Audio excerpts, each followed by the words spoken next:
Seamănă cu niște squishy de mâncat. Mi-mi plac maxim că sunt crocante la exterior și super pufoase în interior.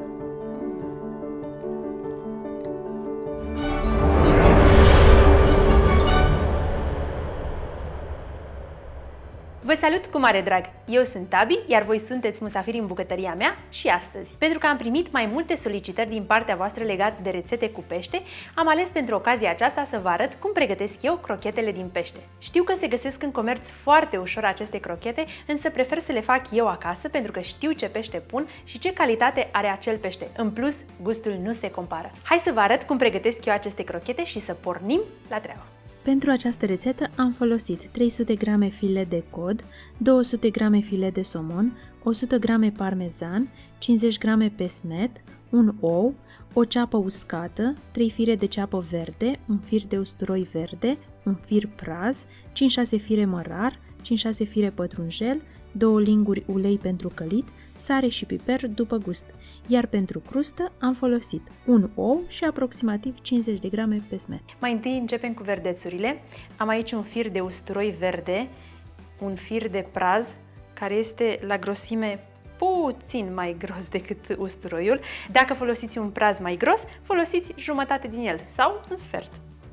Și mai am 3 fire de ceapă verde. Toate le vom toca rondele.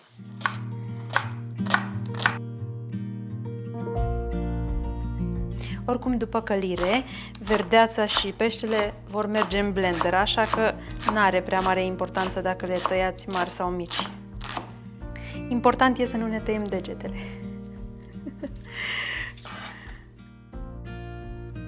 Facem loc pe tocător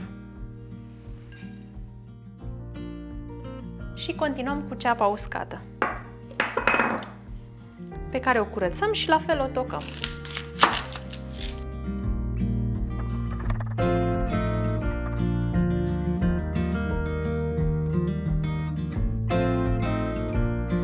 Continuăm cu peștele, pe care de asemenea îl tăiem în fâșii pe lungime și apoi în cubulețe.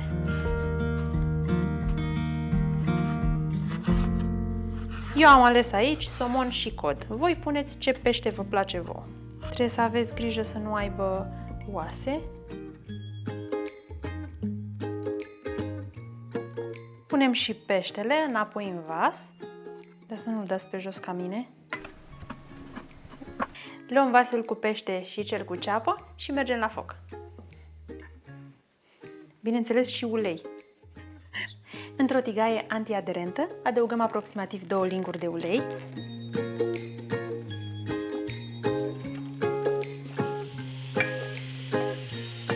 Am adăugat ceapa și lăsăm la călită aproximativ 2-3 minute.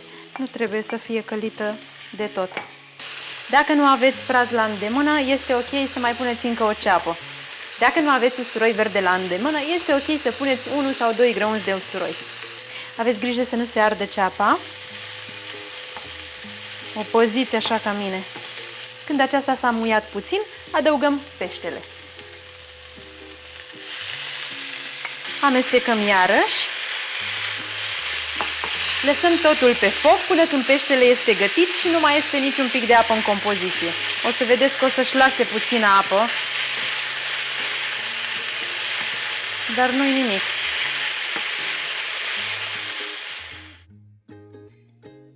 Pentru că este tăiat foarte mărunt, peștele se va găti foarte repede și totul se va găti foarte repede. Maxim 5 minute, așa e gata. Doar trebuie să scadă apa. Amestecul ăsta trebuie să fie uscat. Așa arată compoziția la final.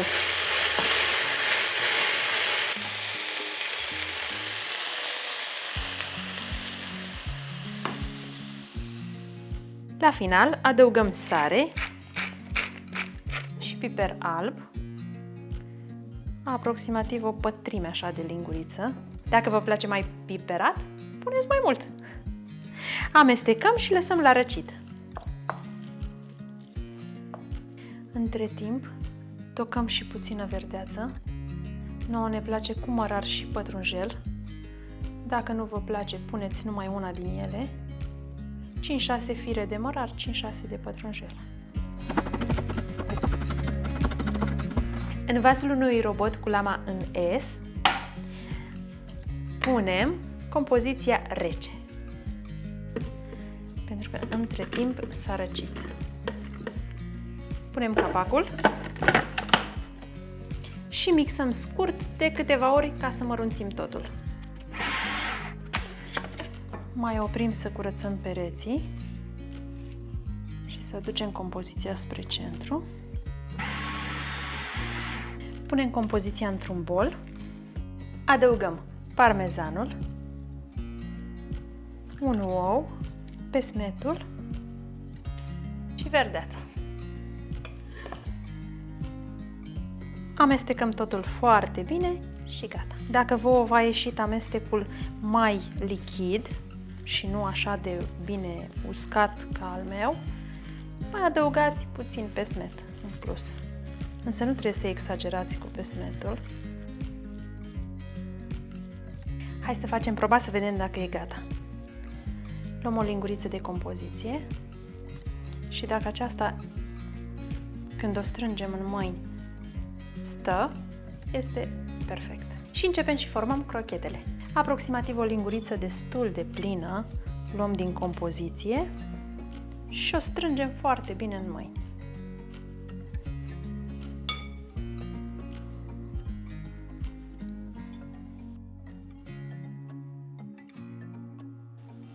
În funcție de cât de mari sau mici le facem, este mai multe sau mai puține. Vedem la final.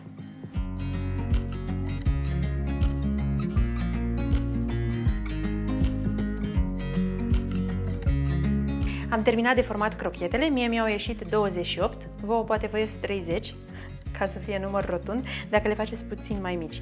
Ale mele au cam 4 cm lungime, cam așa sunt.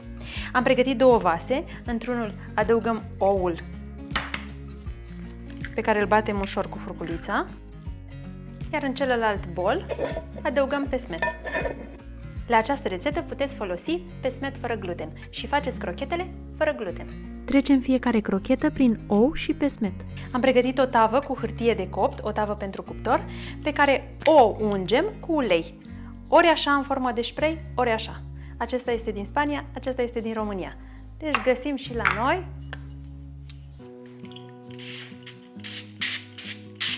Ca să ungem foarte bine tava. Mie îmi place mai tare asta. Pentru că e mai rapid. Ok.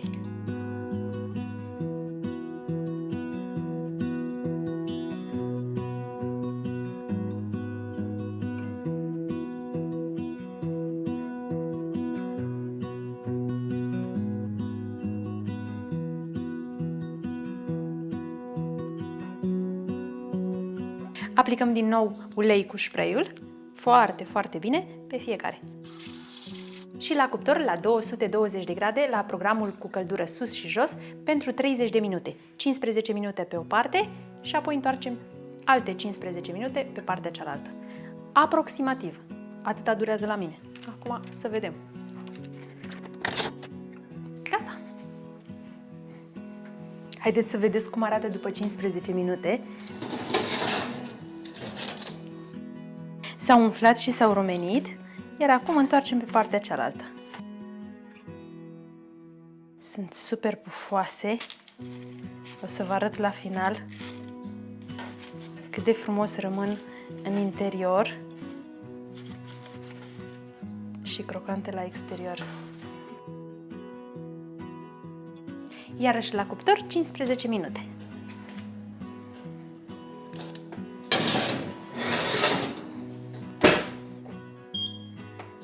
Gata! Arată foarte bine, zic eu. Cred că invers trebuia să pun tava ca să se vadă. Că nu se vede de...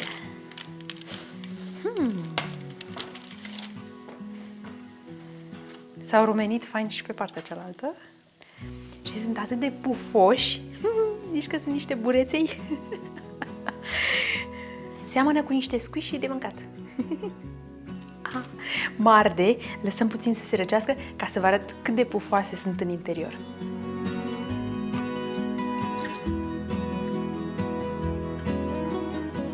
Ați salivat destul? Haideți să vă fac și poftă. Hai să vedeți ce pufoși sunt.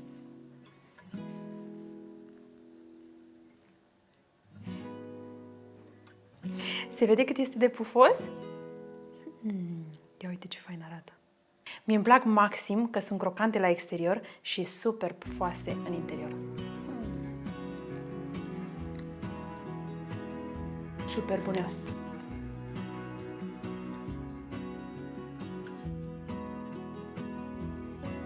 Dragilor, copiii mei sunt încântați maxim și adoră gustul acestor crochete. Sper să le încercați și voi ca să vă convingeți. Bineînțeles că se pot prăji ca în varianta clasică, însă eu aleg varianta mai sănătoasă.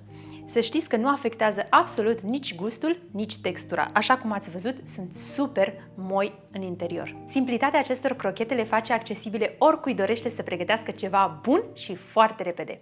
Și încă un lucru, dacă totuși vi se pare atât de greu de făcut, puteți face o cantitate mai mare pe care să o congelați. Înainte de a le trece prin ou și pesmet, puneți tava la congelator să înghețe în forma lor perfectă. După care doar le dezghețați și le treceți prin ou și pesmet și nimic mai simplu.